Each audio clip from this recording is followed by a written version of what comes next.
Hello friends, this is Murli. We are all in the midst of a COVID pandemic and we know crores of people are infected and lakhs together. Even as I speak, over 3 lakh people have died, and the actual numbers could be much higher. Now, the questions people are asking is, who is to be blamed for all this? Some people blame the Chinese, some people currently are blaming our authorities because they were not adequately prepared. Now, everything seems to be out of control. Now, has everything gone out of God's control?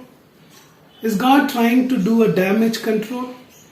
While the world is suffering, the Christians seem to be confused.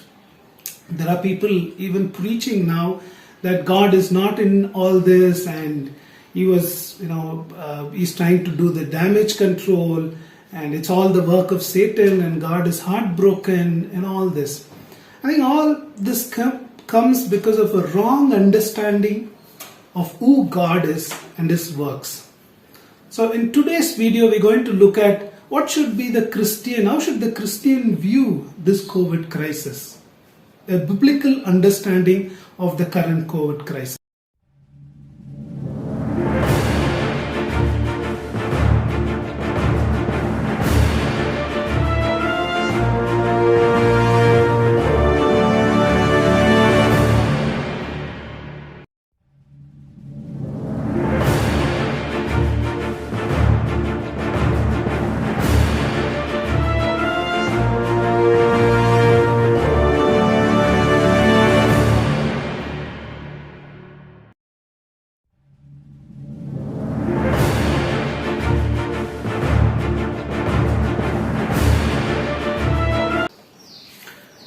A right understanding of who God is and His works will help us understand the current crisis that we are in. Bible says that our God, the God who created us, He is an infinite God and He is an incomprehensible God. That means He is beyond us and He is not, with our human finite minds we can't comprehend Him. And this infinite God, even before He created this whole world, before He created heaven, He had a plan. And He made a plan, and we call it as decrees of God. And He executed His plan in 3 works. We call it as the work of creation, work of redemption, and the work of providence.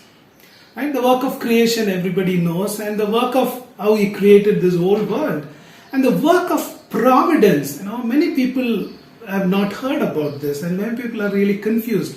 The God who created this world, after it fell into sin, He didn't leave it, to run as it wants, but He governs this world. He is a sovereign God who governs everything that happens in this world, from the smallest, from the least things to the greatest things is under the control of God.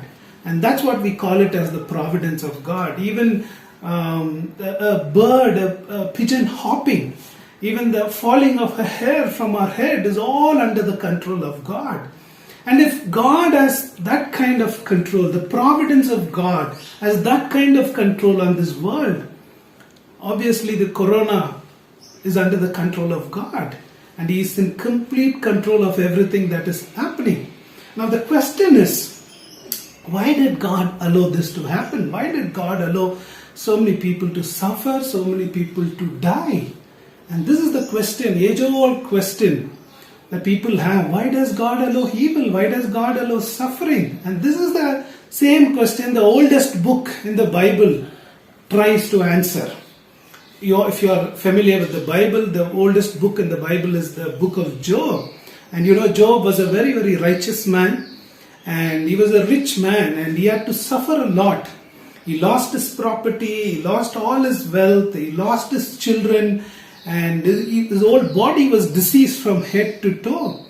And on top of that, he had a very grumbling wife, which can add to his suffering. And he had his 3 friends who came to him, and instead of comforting him, they were accusing him. And they kept, if you read that book, it has all the philosophical questions that man has been having.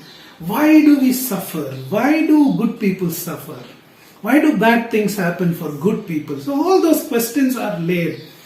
And Job in fact was furious, and he was asking God should answer me, and God should, he's demanding answers for his problem. And very surprisingly, chapter 38, God shows up. And God shows up in a voice, and instead of answering why Job is suffering, God lists questions to Job. A set of questions, and he goes on asking him, where were you when I laid the foundation of this world? Where were you when I created the heavens? Where were you when were you with me when I measured the earth and I laid the foundation? And where were you when I set the boundaries for sea and when I made the clouds? And he kind of asks all kinds of questions about space, astronomy, biology, questions about sea creatures, and a barrage of questions are listed for Job.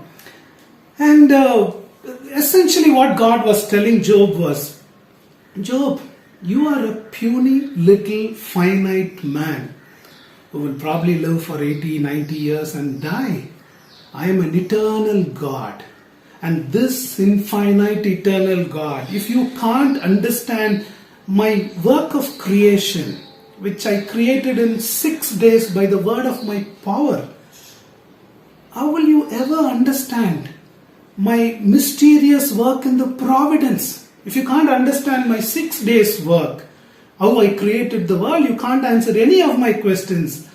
How will you ever be able to grasp if I tell you why I allow suffering in this world? Why am I allowing certain things in this world? I have a plan, and I am accomplishing that plan in the work of creation through all the events that are happening, which is under my sovereign control.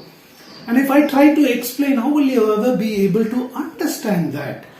My mysterious providence, which is based on my eternal decree. It is just like telling somebody, if you don't know the 2 ones are tables, how will you ever understand algebra, communicative algebra, analytics, algorithms? That's what God was telling Job. And we know the story. Job repents. He realizes that he is a very, very small man, and he's been very presumptuous in asking questions to God and assuming that he can understand the purposes of God. And people, let me tell you, this is the wisdom that will give us much comfort and hope for us during this time. There's no point in asking and going on asking questions. That I think we'll have to humble ourselves and recognize that we cannot understand the infinite ways of God. We cannot understand. He's too immense for us. And knowing the infinite mind, infinite divine mind with its infinite complexities and the contingencies, the future plans that He has, what has happened in the past, we don't understand. We are creatures of time, right? We live for 70, 80, 90 years. We don't know what has happened in the past generation and what is going to happen in the future generation and what is God accomplishing now, so there are some things that He can fulfill in the coming generation. We don't have all that perspective. Our perspective is very selfish. How it affects me, how it affects my time, right? God has a purpose, and our minds are incapable of understanding what God is doing in this mysterious providence. The innumerable, incalculable and infinite complexities and the contingencies with which the divine mind operates is beyond our capacity to grasp. Right? God functions in the realm of complexity. He functions in the realm of mysterious that is beyond us. And though God is such infinite God, but to His children, He very lovingly says, my child, though you cannot understand what I am doing in all this mysterious work of providence, but I will tell you why I am doing all this. And that's the privilege we have as His children. God in His wonderful word, He doesn't tell us what He is doing in our life, what He is doing in our generation, but He tells us why He does all this. right? Through two reasons that the Word of God gives us for as the goal for all the works of providence. Why is God allowing corona? Why is God allowing all this suffering? There are two goals for all this, all the events of history. Number one, the glory of God. Number two, the good of His children. The glory of God and the good of His children. God says the purpose for all this is His glory. You may ask, how can all this result in God's glory? All this suffering, all this pain. God's perfections and God's attributes are so complex and so glorious, and it's beyond you and me. He is a great Jehovah. And if you look at the attributes of God, God is immutable, He is immense, eternal, incomprehensible, almighty, in every way infinite. He is most holy, most wise, most absolute, most loving, most gracious, most merciful. And He is long-suffering, abundant in goodness and truth, and forgiving iniquity, transgressions and sins, and the rewarder of them who diligently seek Him. And He is terrible in judgment. He hates all this sin, and He will no means allow a guilty to go unpunished. And there are many attributes like this, of God. And to display all these incomparable attributes of God, to reveal all these glory. What is the glory of God? The glory of God is the revelation of His attributes, right? And God reveals who He is. When we understand all these attributes, that's when God is glorified. And God, to display this incomparable glory, He needs a complex, mysterious platform of providence. And that's what God is doing in history. He says, my son, you will not understand what I'm doing now, but when all that is said and done, the entire universe, everyone in the earth and beyond, above the earth and below the earth, they will bow down and worship, see my glory and worship me as a God of incomparable perfections.